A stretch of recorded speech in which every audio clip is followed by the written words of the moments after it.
bismillaahi raxmaani raxiim salaamullaahi calaykum saaxiibayaal meel kastoo aad joogtaan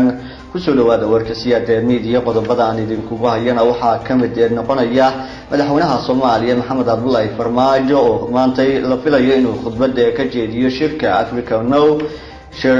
looga hadlayo jahaynta siyaasadda xukuumadda cusub ee Puntland oo maalintii labaad ka socda Garowe ayaa sidoo kale maqli doontaan ra'iisul wasaaraha Soomaaliya Xasan Cali Khayre waxa uu sheegay in aysan wali dhammaan dagaalkii ay kula jireen al-shabaab wararkii ugu dambeeyay ayaa sidoo kale maqli doontaan ee xiisad dagaal oo ka taagan deegaano ka tirsan gobolka Sanaag una dhaxaysa Puntland iyo Somaliland galkaayana khasaare ayaa ka dhashay dagaal dhex maray laba maleeshiya beeleed oo maqli doontaan saaxiibayaal sidoo kalena waxaan idinkugu hayaa Iran oo fariin adag u dirtay dalka Israel iyo waliba ciyaaraha aad ku dhageysan doontaan Cristiano Ronaldo oo xalay ka muujiyay inuu yahay xidiga kubadda cagta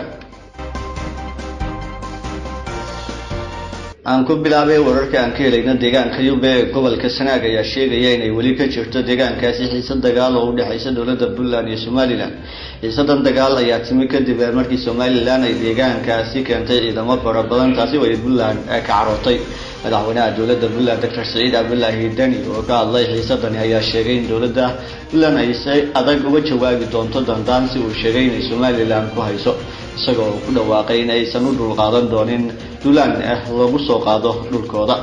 wararka ayaa sheegaya in deegaano dhow deegaanka Yube ay gaareen ciidamo ka tirsan kuwa difaaca Puntland kuwaasi oo la sheegay in saacadaha soo socda bilaabi doonaan howlgal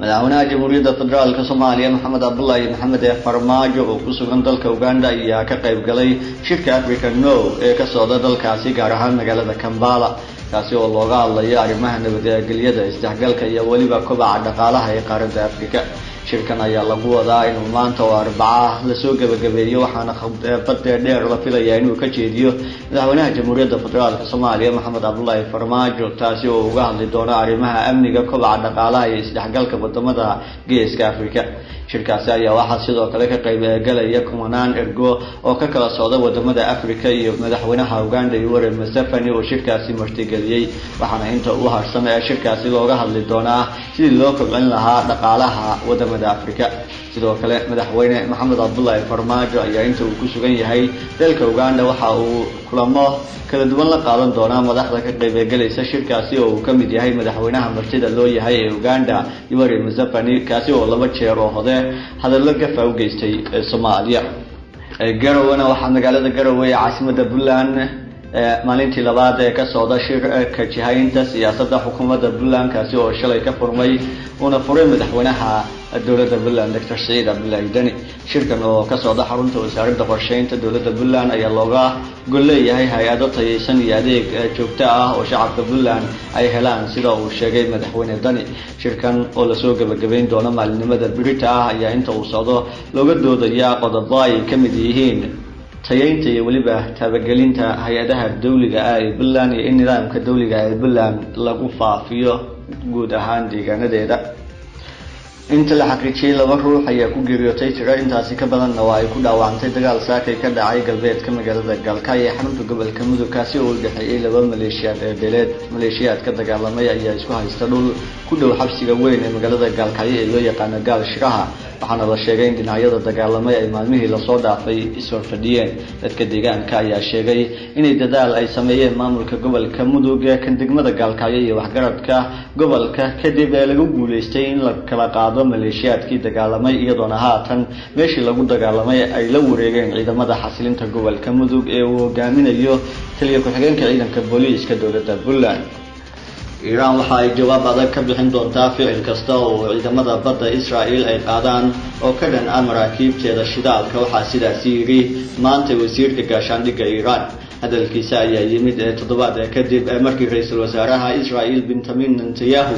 uu sheegay in ciidamada badda Israel ay joojin karaan maraakiibta shidaalka sida Iran si loo dhaqangeliyo cunaqabataynta Mareykanka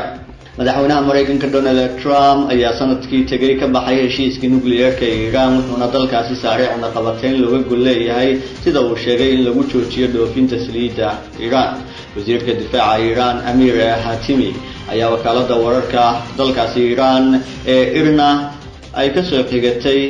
in uu sheegay in Iran ay leedahay awood military oo ay kaga hortagto faragelinta Israel isla markaana beesha caalamku aysan aqbali doonin ficil noocan ah. Hatimi ayaa sheegay in iska hor imaada noocan oo kala ah loo arki doono burcadbadeednimo, wuxuuna ka digay haddii ay dhacdo waxaana uu jawaab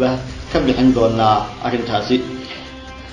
ciyaarahan haddaan eegno, Juventus ayaa si cajiib ah uga soo baxday dhamaadka UEFA Champions League kadib markii ay dhinaca kale u dhigtay natiijadii ay guuldarrada kaga soo laabatay Atletico Madrid. Cristiano Ronaldo ayaa saameyntiisa la soo baxay, wuxuuna saddexley golol ah dhulka ugu jiiday Atletico Madrid. Cristiano Ronaldo ayaa saddexley gool ay Juventus kulanka ka dhalisay waxa uu laba ka mid ah ka duwariyay madaxa, goolka kalena uu ahaa hore ay Juventus abaalmarin uga heshay. waa naga intaasi warkiisa media cidii warkayga ka heshay fadlan subscribe ha dheheen channelka.